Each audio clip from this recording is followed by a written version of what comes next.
উসমান হারুনি শিশুটারে লইয়া আগুনের ভিতরে খেলা করেন, চুমা খান, আদর দেন। আগুন আগুনের মতো করে লাফায়া লাফায়া উপরে উঠে, অথচ তাদের গায়ে টাচ করে না। হযরত উসমান হারুনি বহুত বড় আল্লাহর একজন ওলি, খাজা মঈনুদ্দিন চিশতি রহমতুল্লাহি আলাইহির পীর। খাজা মঈনুদ্দিন চিশতি রহমতুল্লাহি আলাইহির পীর এই খাজা উসমান হারুনি বহুত বড় বুজুর্গ, বহুত বড় আল্লাহওয়ালা। ওনার জীবনের এমনও কারামত আছে যে উনি নিজে আগুনও লাফ দিয়া ঢুকছেন, আগুন ওনারে ফুরাইছে না।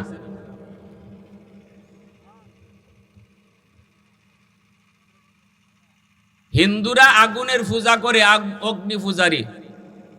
এই অগ্নি পূজারীরা আগুনের পূজা করে। উসমান হারুনি খাদেম নিয়া যান, শীতের রাত, অজু করবেন, পানি গরম করা দরকার। খাদেমরে পাঠাইলেন, বাবা দেখতো কোথাও আগুন পাওয়া যায় কিনা। খাদেম যায় পাইলো, কিন্তু এই মানুষগুলো আগুনের পূজা করে।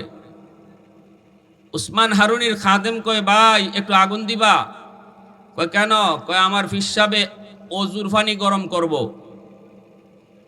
এই আগুনের পূজারীরা এরা তো এমনি আগুনের পূজা করে, মুসলমান বালা পায় না, মুসলমান দেখতে পারে না, আবার কয় অজুর পানি গরম করতো এই আগুন দিয়া। এরা কি আগুন দিবনি? হয় মিয়া বাগো, আমরা করি আগুনের পূজা, আর তুমি আইছো তোমার হুজুরে এই আগুন দিয়ে নিয়ে অজুর পানি গরম করাইতে। যাও, আগুন নাই। খাদেম আয়া কয়, হুজুর আগুন পাইছি কিন্তু দেয় না। কয় কেন? কয় এরা আগুনের পূজা করে। দেয় না কেন লাগি? কয় জানি না। উসমান হারুনি নিজে আইসই না, এখন ভাই দিবাই না একটু আগুন? কয় তোমার খাদিম রেই তো কইলাম দিমু না, তে আবার আইলা খেললে কষ্ট কইরা। কয় দেও না, দিলে কি আগুন কমবনি? আমি আপনারা বাসায় মারতাছি, বুঝতে কোনো অসুবিধা হয়নি। আমরা তো সারা বাংলাদেশ ঘুরি, যেখানে যে তালি তালে মাতন লাগে, আমরা আমাদের এলাকার ভাষায় মাতি, বুঝতে তো কোনো সমস্যা নাই। এখন উসমান হারুনি যখন কইছেন আগুন নিলে কি কমবনি, আগুনের পূজারীরা কয় কমব কি বাড়বো এটা বুঝি না, তবে তোমারে দিতাম না। কয় কেন লাগি? কয় আমরা আগুনের পূজা করি, আগুন আমরার দেবতা, আগুন আমাদের ভগবান। উসমান হারুনি কয় আগুনের পূজা কেন লাগি করো? কয় বাপ দাদায় করছে, এর লাগে করি। জবাব তো সুজাও হেরার, ঠিক না নি? হ্যাঁ, আমাদের সমাজেও কিছু বিদাতি আছে, বিদাত করে। যদি কোন কেন লাগে করস, কয় জানি না, বাপ দাদায় করছে এই জন্য করি। কয়নি না? কয় না? কয় কিতাবের নাম কইলা? কয় কিতাব হইলে বাপ দাদা করছে এই জন্য করি। ইটা হইল এরা কিতাব। তে ইটা হইল ওই মুশরিকদের কথা, কাফির কুফফারদের কথা, যে বাপ দাদায় করছে এই জন্য করি। উসমান হারুনি কয় বাপ দাদায় কেন লাগে আগুনের পূজা করছে? কই এটা তো জানি না, তবে যদ্দূর জানি, যদ্দূর শুনছি, দুনিয়ার যদি কেউ আগুনের পূজা করে, তাহলে মরার পরে বলে আগুনে তারে জ্বালাইতো না, মায়া করব। উসমান হারুনি কয় এখানে কথা কেউ না, এখানে দাঁড়ায় কেউ কথা কেউ না। এখানে কেটে ধর,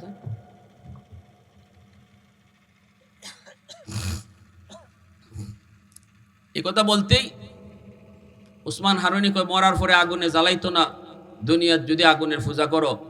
এটা কেটা কইছে? কয় এটা বাপ দাদা কইছে। তো তাহলে একটু দুনিয়াতেই দেখো চাই না আগুনে তোমরা জ্বালাইবনি না জ্বালাইতো না, মরার পরে একটু টেস্ট করো। কয় কেমনে? কয় আঙ্গুলটা আগুনের ভিতরে দিয়া দেখো, আগুনে আঙ্গুল জ্বালায়নি না জ্বালায় না। যদি আঙ্গুল না জ্বালায় তাহলে বুঝবাই মরার পরেও জ্বালাইতো না, মায়া করব। আর যদি দুনিয়ায় তোমার আঙ্গুল জ্বালায়, তাহলে বোঝা গেল এই 60-70 বছর 100 বছর ধরে যে তোমার বাপ দাদা আগুনের পূজা করে, আগুন তোমরা রূপে খুশি না, মরার পরেও ইচ্ছা মতো জ্বালাইব, ঠিক না? এত বছর ধরে যেহেতু আগুনের পূজা করতেছো, তে দুনিয়া তো অন্তত আঙ্গুলটারে রেহাই দেওয়ার কথা, তাইলে বুঝবাই মরার পরেও জ্বালাইতো না। অগ্নি পূজারীর দল কয় মৌলবী, আগুনের স্বভাবটাই হলো জ্বালানো।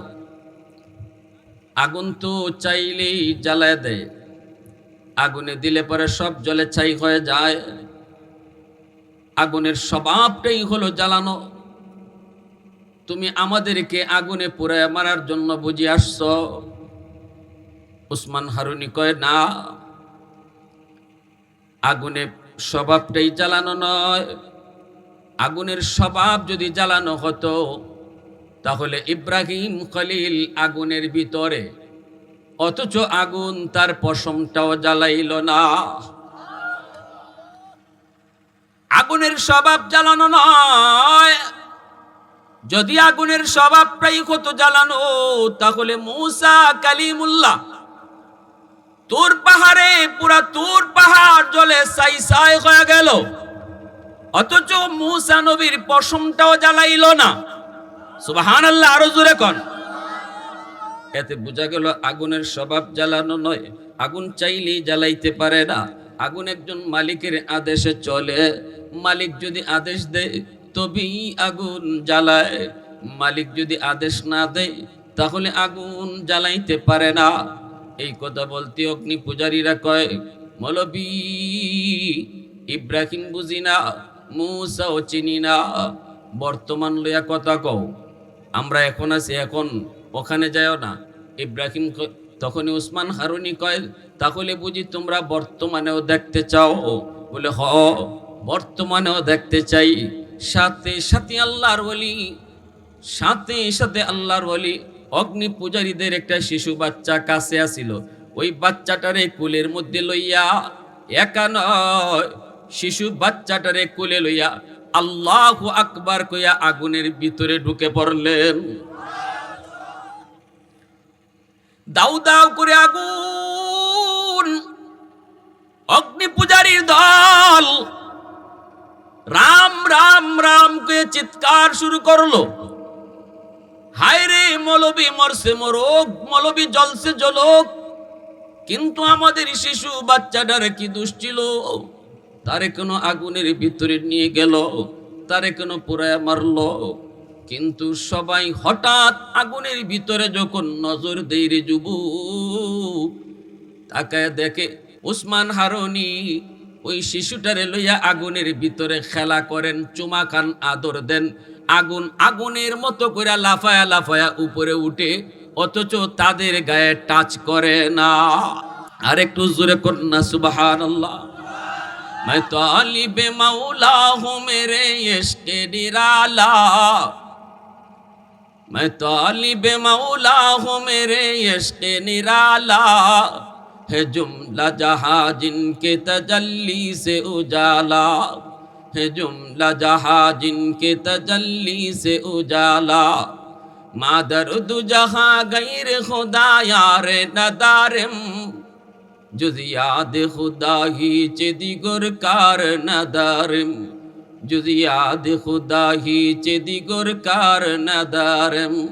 মুসলমানের আওয়াজে বলেন আল্লাহু আকবার। আমার ভাইয়ের বন্ধুর যুবক, এই উসমান হারুনি তিনি আগুনের ভিতর থেকে আবার বাচ্চা নিয়ে লাফ দিয়া বের হয়ে আসলেন। এইবার অগ্নি পূজারীরা কয়, হায় হায়, এতদিন পর্যন্ত আমরা কাকে ভগবান বললাম?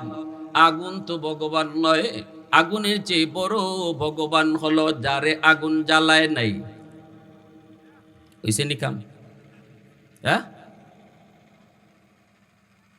এরা তো কোনো কিছুরে অবাক কিছু দেখলেই ভগবান কইতে দেরি হয় না। বট গাছের বয়স কত? কয় 100 বছর। কয় এইটাই ভগবান, ঠিক কিনা?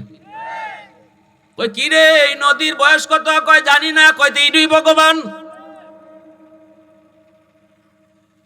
কি রে, গাবি ভাবে দুধ দেয়, উলান কেটে দেখতো আসেনি? কয় কাটছি তো, দুধ নাই। কয় তাহলে দুধ আয় কই থেকে? কয় জানি না। কয় এইটাই ভগবান, ঠিক কিনা? আসিল কাবা করে 360টা মূর্তি। এই 360 থেকে ভগবান বাড়াইতে বাড়াইতে বাড়াইতে বাড়াইতে 33 কোটি। কয় কোটি ভগবান? জোরে খন। হেরার ভগবান যে 33 কোটি, নিজেও নাম কইতে পারতো না। কয়টা নাম কইব, ঠিক না নি? উসমান হারুনিকে সেজদা দেওয়া শুরু করলো। কই উনি বড় ভগবান। সাথে সাথে আল্লাহর ওটি লাঠি হাতে নিয়ে এই অগ্নি পূজারীদেরকে বাড়ি শুরু করলেন আর বলতেছেন, এই নাফরমান হল শোনো, আগুন আমাকে জ্বালায় নাই, এটা আমার কোনো কৃতিত্ব নয়, আমার কোনো বাহাদুরি নয়, আমি আগুনের মালিকের পূজা করি, আগুনের পূজা করি না। তোমরাও যদি আগুনের মালিকের পূজা করো তাহলে আগুন তোমাদেরকেও জ্বালাবে না। সাথে সাথে ওই মানুষগুলি সাথে সাথে আল্লাহর ওলি উসমান হারুনির হাত ধরে কালেমা পড়ে মুসলমান হয়ে গেল। এশার নামাজ পড়ার পর উসমান হারুনি ঘোষণা দিতেছেন, শোনো, আজ তোমরা যারা এশার নামাজ আমার পিছনে পড়েছ, ফজরের জামাত যদি আমার পিছনে পড়ো তাহলে আমি তোমাকে জান্নাতে সাথে লইয়া ঢুকব।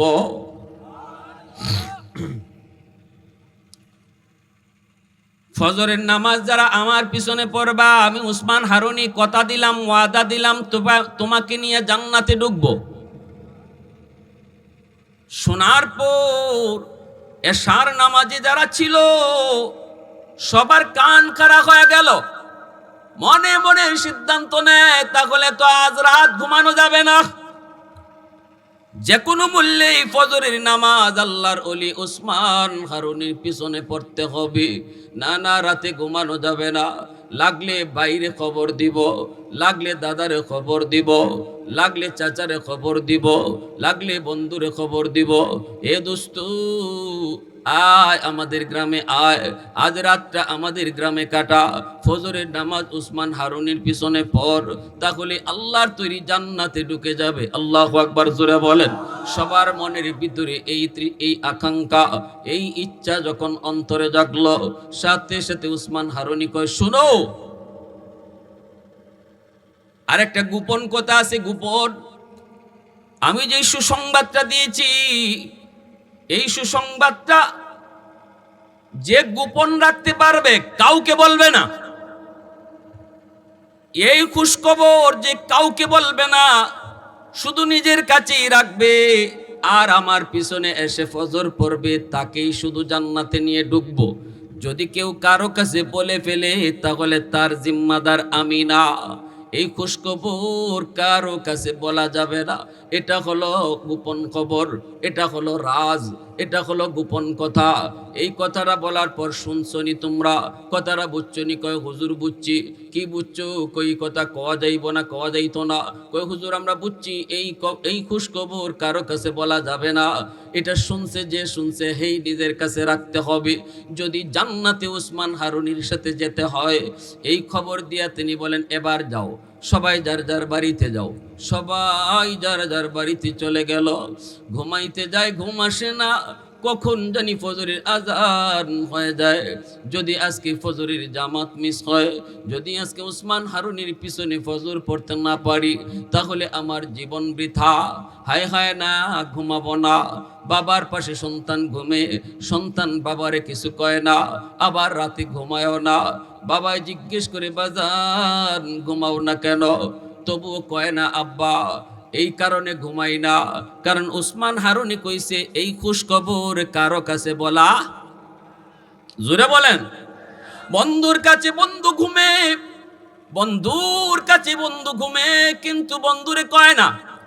ভাইয়ের কাছে ভাই ঘুমে আছে, অর্থাৎ জাগনা আছে, ঘুমায় না, ছটফট করে, আর ফজরের আজানের অপেক্ষা করে। আজানের ভাই কয়, কিরে ভাই আজকে ঘুমাস না কেন? কয় তুই ঘুমা, আমার ঘুম আসে না। এরপর কয় না খুশখবর, ঠিক না? কারণ এটা রাজ, এটা গোপন, এটা কারো কাছে বলা যাবে না। ফজরের আজান হলে পরে সবাই দল বেঁধে মসজিদে চলে আসলো। উসমান হারুনি ফজরের নামাজ পড়ালেন। নামাজ পড়ায় উসমান হারুনি পিছনের দিকে তাকায় দেখেন মসজিদ ভরপুর মুসল্লি। আল্লাহু আকবার জোরে কন্যা। বারান্দায় তাকায় দেখেন বারান্দা ভরপুর মুসল্লি। রাস্তার দিকে তাকায় দেখেন পুরা রাস্তা ভরপুর মুসল্লি। ফজরের জামাতে, এশার নামাজে এত মানুষ ছিল না, এশার নামাজে এত মানুষ ছিল না, ফজরে ডাবল যুগ হয়ে গেছে। এই মানুষগুলোকে গোপন খবর, এই খুশ খবর সাথে গোপন খবর কে জানাইলো? উসমান হারুনি দাঁড়ায় গেলেন, নামাজ পড়ে তিনি দাঁড়ায় বলেন, বলো গতকাল এশার, গত রাত এশার নামাজ আমার পিছনে কারা কারা পড়ছো? যারা যারা পড়ছে সবাই হাত উঠালো। উসমান হারুনি বলতেছেন, আমি একটা খুশ খবর দিছিলাম, মনে আসেনি? কয় হ মনে আছে। হাত উঠাইছে যেই মানুষগুলা এরা সংখ্যায় কম, আর যারা হাত উঠাইছে না অর্থাৎ এশার নামাজ পড়ছে না এরা সংখ্যা ডাবল। উসমান হারুনি কয়, আমি একটা খুশ খবর দিয়েছিলাম, মনে আসেনি? কয় হ হুজুর মনে আছে। কি খুশ খবর? খবর হলো আপনার পিছনে ফজরের নামাজ পড়তে পারলে আজ রাত আপনার পিছনে যারা ফজরের নামাজ পড়বে আপনি তাকে নিয়ে জান্নাতে ঢুকবেন। কয় হ ভালো কথা, মনে আছে তো? কয় হ আর কোনো কথা কইছিলাম নি? কয় হ আর একটা কথা কইছিলেন। বলে কি? এই কথাটা গোপন, কারো কাছে বলা যাবে না, এটা নিজের কাছে রাখতে হবে। যদি কেউ কারো কাছে বলে তাহলে সে জাহান্নামে যাবে। খালি জিম্মাদারি না, যে কইব জাহান্নামে যাইব। বলে হ হুজুর এই কথাটাও আমরা শুনছি। তাহলে এত মানুষ আসলো কোত্থেকে? এই মানুষগুলিরে কে খবর দিল, কে কইল? যারা এশার নামাজে হাজির তারা হাত উঠায় কই, হুজুর কসম খুদার আমি কইছি না। ভাইয়ের কাছে ঘুমন্ত ছিলাম, ভাইকে বলি নাই। আরেকজনে কয়, হুজুর বন্ধুর কাছে ঘুমন্ত ছিলাম, বন্ধুকে বলি নাই। ঘুমাই নাই, সারা রাত জাগনা ছিলাম, ফজরের আপনার পিছনে পড়ব এজন্য ঘুমাই নাই, জাগনা ছিলাম। ভাই বলেছে বাইরে বল কেন ঘুমাও না, এরপরও ভাইকে বলি নাই। বন্ধু বলেছে বন্ধু কেন ঘুমাও না, এরপরও বলি নাই। আরেকজনে কয় আব্বার কাছে ঘুমাইছি, এরপরও আব্বাকে বলি নাই। বাপে কয় সন্তানের কাছে ঘুমাইছি, এরপরও সন্তানকে আমি বলি নাই। হুজুর আপনার কথা আমি রাখছি, আমি কিন্তু এই কাম করি নাই, আমি কিন্তু এই কাম করি নাই। সবাই কইলেইছে করি নাই। একজন মানুষ এশার জামাতে হাজির ছিল, হাত উঠাইছে, কিন্তু এই মানুষটা এখনো কোনো কথা কয় না। মসজিদের ভিতরে রুমালটা এরকম ডাইকা মাথা নিচের দিকে দিয়ে বসা, অথচ সে এশার জামাতে ছিল, হাত উঠাইছে। এই মানুষটা কিছুই কয় না। উসমান হারুনির নজর পড়লো তার দিকে, ডাক দিয়ে বলতেছেন, কে মিয়া তুমি? মাথাটা তুলো। কে তুমি? মাথাটা তুলো। মাথাটা তুলছেন উসমান হারুনি। কয় সবাই কইল কয় নাই, গোপন কথা কাউকে কয় নাই। তুমি কেন কিছু বলো না? বলো তুমি তাহলে কইছো নাকি? সাথে সাথে ইনি বলেন, হুজুর বেয়াদবি মাফ করবেন, সারা রাত আমি ঘুমাই নাই, শুধু মানুষের গ্রামে গ্রামে ঘুরছি আর আওয়াজ দিছি, ও আল্লাহর বান্দারা, যদি আল্লাহর তৈরি জান্নাতে যেতে চাও আজ ফজরের জামাত উসমান হারুনির পিছনে পড়ো। একটু আওয়াজ দিয়ে কও না সুবহানাল্লাহ। আল্লাহর তৈরি জান্নাত যদি পেতে চাও উসমান হারুনির পিছনে ফজর পড়ো। আমি গ্রামের মানুষকে জানায় দিছি, পাশের গ্রামের মানুষকেও জানায় দিছি। আমার এলান শোনার পর মানুষগুলা তারা সবাই জামাতে শরীক হয়েছে। সাথে সাথে উসমান হারুনি কই, কেন রে বাজান তুই এই কাম কেন করলি? আমি যে বলছি গোপন কথা কারো কাছে বলা যাবে না, বললে পরে জাহান্নামে যেতে হবে। তাহলে এমন কাম তুমি কেন করলা? নিজে জাহান্নামে যাওয়ার বুঝি বড় শখ, কেন তুমি এই কাজ করছো? সাথে সাথে ইনি বলতেছে হুজুর আমি চিন্তা করে দেখলাম, যদি আমি এই গোপন কথা কারো কাছে না কই, আমি একাই শুধু জান্নাতে যাই, আর আল্লাহর হাজারো বান্দা বান্দি জান্নাতে যাওয়ার সুযোগ থেকে বঞ্চিত হয়। আর আমি যদি এলানটা জানায় দিই, হাজারো মানুষ জান্নাতে যাওয়ার পথ পায়, আমি একা জাহান্নামে যাই। নিজে প্রশ্ন করলাম, এ আল্লাহর বান্দা বল কি করবি? নিজে জান্নাতে যাবি নাকি আল্লাহর হাজারো বান্দার জান্নাতের ব্যবস্থা করবি? আল্লাহু আকবার। শুধু নিজে বাঁচার ফিকির করবি, শুধু নিজে বাঁচার ফিকির করবে, নাকি পরিবার পরিজন আত্মীয় স্বজন ভাই বেরাদর বন্ধু বান্ধব তাদেরকেও জান্নাতে যাওয়ার ব্যবস্থা করবি? আমার মন কয় না, নিজে বাঁচার ফিকির শুধু না, ওদের ফিকির করো, আল্লাহর অন্য বান্দাদের ফিকির করো। ওগো আল্লাহর বলি, আমি আমার মনকে বললাম, হাজারো আল্লাহ তার বান্দাকে জান্নাতে পাইয়া আমি একা, আমাকে আল্লাহ পাক জাহান্নামে একা দিয়া যদি আল্লাহ খুশি থাকে, আমি খুশি আছি। আল্লাহু আকবার জোরে বল। আমি একজন জাহান্নামে যাব, হাজারো বান্দা বান্দিকে জান্নাতে পৌঁছায় দিব। এতে যদি আল্লাহ আমারে জাহান্নামে দিয়ে খুশি থাকে, আমি জাহান্নামে আল্লাহকে খুশি রাখতে রাজি আছি। এই কথা বলতে উসমান হারুনি লাফ দিয়ে দৌড় দিয়ে আইসে বুকে জড়ায় কয়, বাবা আয় আয়, আমি তোমাকেই খুঁজতেছিলাম। ইনি আর কেউ নন, ইনি হলেন খাজা মঈনুদ্দিন চিশতি রহমাতুল্লাহি আলাইহি।